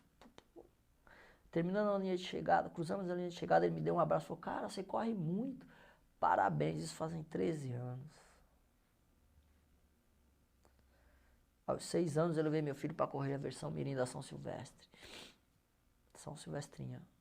Aí comecei a treinar os garotos na rua. Só que a criançada chegava para correr na pista, se assustava. Aquele tapete vermelho com aquelas faixas brancas. Eles falavam assim, caramba, mas como que funciona? Eu não posso sair de uma linha para outra? Né? Qual que é a distância? Como que... Porque eu treinava eles na rua. Quando vocês fizeram a pista? 2010, 2009. E quem que fez, assim, como foi feito e quem que participou? Então, nessa versão da São Silvestre, uma garotinha falou pra mim que não saberia correr ali, porque ela não estava acostumada a correr. E eu falei pra ela assim, não, você vai ganhar uma pista de atletismo de presente. Eu fui no computador, peguei a rua, tirei uma foto, dividi ela no meio, fui lá no Photoshop com meu amigo lá e montamos a pista na rua. Pintou aquele tapetão vermelho, colocou as raias. Mostrei pros meus amigos. Você tá maluco, meu? Os caras vão prender a gente se fizer isso na rua. Como? É só a gente fazer sem que alguém perceba. Vocês não pediram autorização? Pra quem? Subprefeitura, alguma coisa dessa natureza? Não. Nem pros moradores. Nasci e cresci naquela rua. Qual que é o nome da rua? Fala Rua Nicolino Mastrocola. A rua mais famosa do Brasil agora. Chegou eu e meus amigos. Tinta, né? Um parto para conseguir 10 latas de tinta vermelha e 2 latas de tinta branca, junto à SEMI, Secretaria Municipal de Esportes. Hoje em dia eu escuto o vereador falar assim, mas quem deu aquilo lá fui eu. Sabe como eu consegui as tintas? Doutora Alice Coutinho, que estava na inauguração da pista, minha madrinha. Quando chegamos no Nordeste, minha mãe lavava a roupa e minha tia para a família dela. Me conhece desde que eu era desse tamanho. Doutora, fiz um pedido para a SEMI de lata de tinta, apresentei para o Walter Feldman, gostou, comprou a ideia, me prometeu as tintas. Vou fazer do meu jeito. Já tem 6 meses e as tintas não chegam. Pera aí, Franca, eu vou dar um jeito. Era chefe de gabinete da subprefeitura de Itaquera. Deu jeito, arrumou as tintas, me mandou as tintas, pintamos a rua. Quem pintou? Eu e mais 4 amigos. Começamos 4 horas da manhã de um dia, fomos terminar às 9 do outro, de sábado para domingo. 4 horas da manhã de sábado, terminamos às 9 de domingo. Né? Paramos um pouquinho à noite. Bom. O total deu 16 horas de trabalho, assim, se for contar horas trabalhando. 5 raias, 180 litros de tinta vermelha, 18 litros de tinta branca, um sonho na cabeça, né? E um monte de promessas. E quantos metros? 200 metros. Uhum. Coloquei na pista toda a minha paixão, toda a minha frustração, né? Porque não é no asfalto que você pode trabalhar o alto rendimento. Nós estamos prestes a viver um mega evento daqui a 2 anos e meio, e o que está sendo feito pelos nossos atletas. Né? O Rafa agora encerrou o contrato dele com o Pinheiros, está no São Paulo. Uhum. Quarta-feira passada, eu estou subindo com o meu carro, o Rafael está treinando na pista, onde ele começou. Um atleta que tem potencial olímpico, que naquele dia não podia se deslocar até o São Paulo, nem até o Pinheiros, foi fazer o tiro na pista no asfalto, onde ele começou. Todos os anos, nós repintamos a pista. Não vou atrás mais da Secretaria Municipal de Esportes. Né?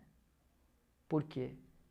Porque as coisas no nosso país elas são tão burocráticas, que é muito mais fácil você fazer sozinho do que você ir pedir para algum órgão público. E com que recursos vocês pintam novamente? Dos amigos. Uhum. Tem amigo meu que por 3 anos já, Deilton, da Alta Pinturas, por 3 anos ele me deu as tintas. Uhum. Eu não preciso nem pedir. Chega março, que é o período que a gente faz a repintura da pista, ele já liga para mim e fala quantas latas de tinta você precisa. Não me pede nada em troca. Nada. Uhum. E Fran, eu queria te perguntar, a gente precisa ir encaminhando para o fechamento, assim, para o encerramento, e tem umas perguntas finais. Sim. Eu queria te perguntar, primeiro você falou que, enfim, acompanha as Olimpíadas e hoje em dia atletismo, né, é o que você mais acompanha e que você se emociona muito. Sim. Queria saber se você tem alguma recordação, assim, especial de alguma prova que tenha ficado marcada, uma prova que você tenha assistido. Vanderlei Cordeiro de Lima. Como é que foi? Conta pra gente. Liderando a maratona da Olimpíada. Não sei se foi Atlanta.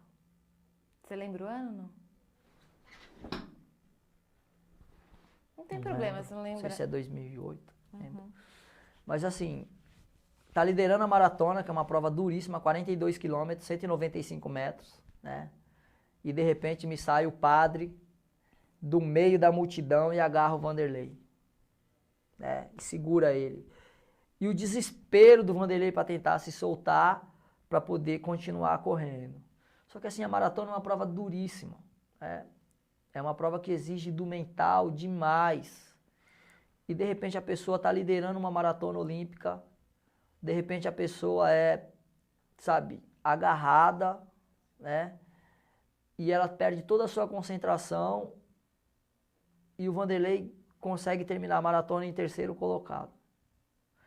Que a hora que ele entra dentro do estádio olímpico, que todo mundo fica de pé e começa a aplaudi-lo, assim, você bate aquela sensação de falar assim, caramba, cara, eu sou brasileiro. Porque as pessoas não têm ideia do que é um treinamento para maratona. Não fazem ideia. Quem não é atleta não tem ideia do que é um treinamento para maratona. A gente costuma brincar que diz que um treinamento para maratona é onde o filho chora e a mãe não vê, né? Porque só de olhar para a planilha já começa a te dar cãibra. E de repente você vê um cara que foi agarrado, né? Que teve assim um momento de desistir, de abandonar, foi ultrapassado, quem ganhou foi um italiano, mas ninguém sabe o nome do italiano. Mas o Vanderlei Cordeiro todo mundo lembra, que foi o cara que foi agarrado no meio da multidão, por um padre irlandês que terminou a maratona em terceiro colocado e ganhou uma medalha de ouro. E ele tem uma medalha, que eu não vou me recordar o nome, mas só existe ele e mais uma outra pessoa que tem essa medalha, que é uma medalha de méritos, né?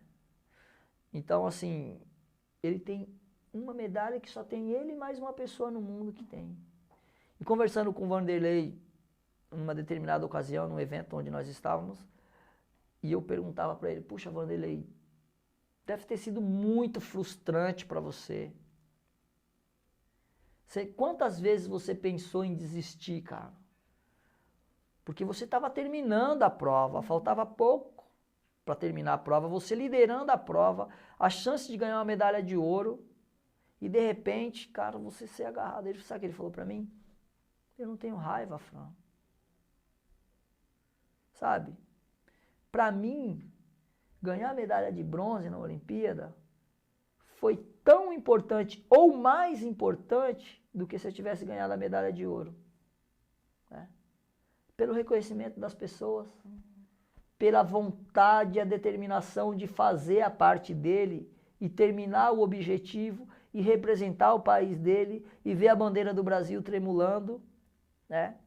Enquanto a gente vê tantas pessoas idolatrando jogadores de futebol que ganham milhões e que preferem gastar muito do que ganham nas baladas, nas noitadas, e se esquecem que tem um monte de criança lá sonhando, né, e um dia poder representar o país. O que as pessoas estão fazendo para que possam oferecer a essas crianças que sonham diariamente a oportunidade de realizar o sonho deles ou de transformar. Essa é uma... Bom, a gente está falando de sonho, essa é uma pergunta que eu quero te fazer, assim, quais são os seus sonhos? Eu falo que, assim, eu sonho em ser presidente desse país um dia, né? Todos os meus amigos falam assim, poxa, Fran, a política é uma coisa tão podre, cara. É uma coisa tão suja que se eu fosse você eu não me envolvia com isso. A minha resposta para os meus amigos é assim, quando o bem não se manifesta, o mal prevalece, né? As pessoas, elas não podem esquecer a origem, de onde vieram, a história. Um homem pode acumular fortuna a vida inteira. A partir do momento que ele morreu, se ele não construiu uma história, ele vai ser lembrado por 3, 4, 5 dias, né? Mas a história que uma pessoa que muitas vezes não tem R$1 no bolso construiu ao longo da sua vida, pode ser lembrada pela eternidade, né? Mas você pensa em fazer uma carreira política mesmo? Eu não penso em fazer uma carreira política. Eu penso em transformar algumas situações que eu vejo hoje que dependem da política. Se eu tiver que usar a política, ou se eu tiver que me envolver na política mais do que teoricamente eu já estou envolvido, eu vou usar. Não vai ser a política que vai me usar. Eu quero usar a política para poder oferecer para as pessoas algumas oportunidades que nós sabemos que politicamente é a solução. Sem política não vai se resolver. Então, assim, o destino está na mão de Deus, né? Eu sempre falo isso. Porque eu acho que eu demorei tanto tempo para construir uma história positiva que eu seria, assim, muito ingênuo de imaginar que se um dia eu atingisse o objetivo de, sabe, ser vereador, ser deputado, ser senador, ou ser, de repente, presidente, ou governador, ou prefeito dessa cidade, eu seria muito ingênuo imaginar que pessoas não iam querer destruir toda essa história que eu demorei para construir.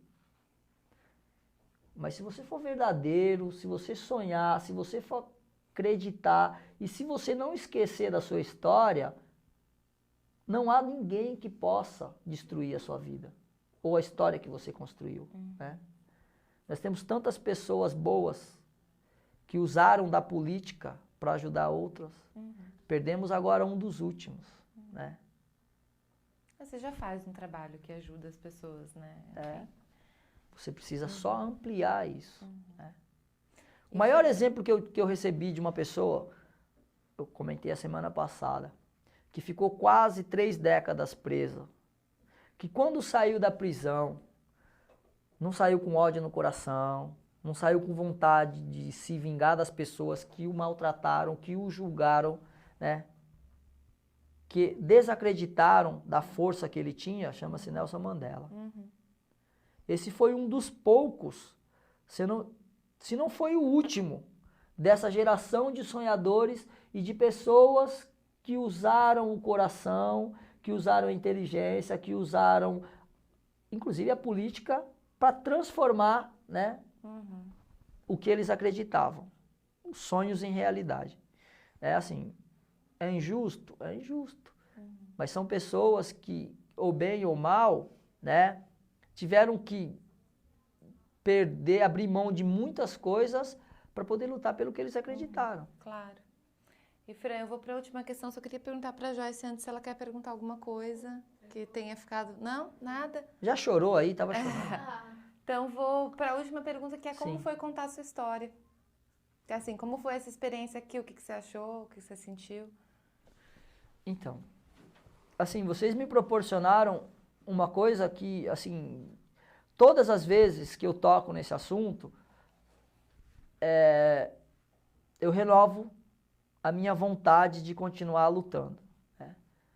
Que é de poder mostrar para as pessoas que quando só depende de nós, tudo é mais fácil, né?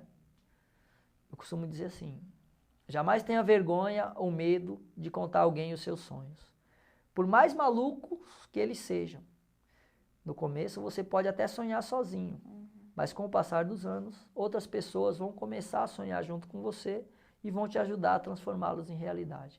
Eu sonho todos os dias, todos os dias. Cada vez que eu paro para conversar com alguém e contar o quanto foi sofrida a minha vida, o quanto de obstáculos eu tive que superar, o quanto não eu recebi e o quanto sim eu proporcionei, né? Inclusive para as pessoas que desacreditaram da minha capacidade, é o que me fortalece, é o que me faz um cara melhor, é o que me faz continuar sonhando, acreditando, dividir com os meus amigos os meus sonhos, com a minha família, com a minha esposa, com meus filhos, né?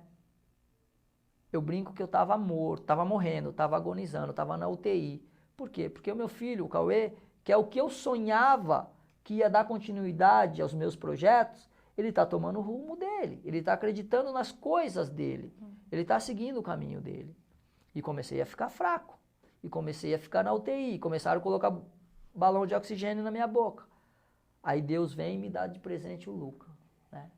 Depois de 15 anos de idade, foi aquela injeção de ânimo, a minha perna esquerda, que é o meu canhoto, né? E agora eu falo que eu tenho duas pernas, a direita que é o Cauê e a esquerda que é o Luca. E todas as crianças e jovens com os quais você trabalha na associação. É isso que eu queria te colocar. Por quê? Porque além das duas pernas que eu tenho para me carregar, eu tenho os garotos do projeto que fazem com que eu sonhe todos os dias, né? E veio aquele, sabe, aquele impulso de vida, de coisa de falar assim, agora continua sonhando, em poder dar continuidade, em poder ter um herdeiro das suas insanidades como atleta, porque também já não estou aguentando mais. 42 anos de idade é difícil continuar fazendo as coisas que eu fiz durante 33 anos, que foi castigar o meu corpo todos os dias. Não há um dia da minha vida que eu não sinta dor. Não há um dia. Por quê? Porque você quer continuar tentando fazer as coisas corretas, né? E o Luca veio para renovar, para herdar essa insanidade dentro do esporte. As crianças do projeto vêm para fazer com que eu continue sonhando todos os dias. Claro. Se na raia 1, na raia 2, na raia 4, tem uma criança que começou numa pista pintada no asfalto, que se não for em 2016, que seja em 2020, representando a Associação Esportiva e Cultural Cauê, representando as sementes do asfalto, como são denominadas, representando a bandeira do país, onde eu tive a oportunidade de representar algumas vezes. Tá certo, Fran. É esse obrigada. meu combustível. Assim, muito obrigada, parabéns pelo trabalho. Eu que agradeço. Espero que você tenha gostado. A gente Adorei. encerra aqui. Parabéns a vocês. Obrigada. Tem o poder de fazer com que a gente... Força, ânimo. Não é fácil não.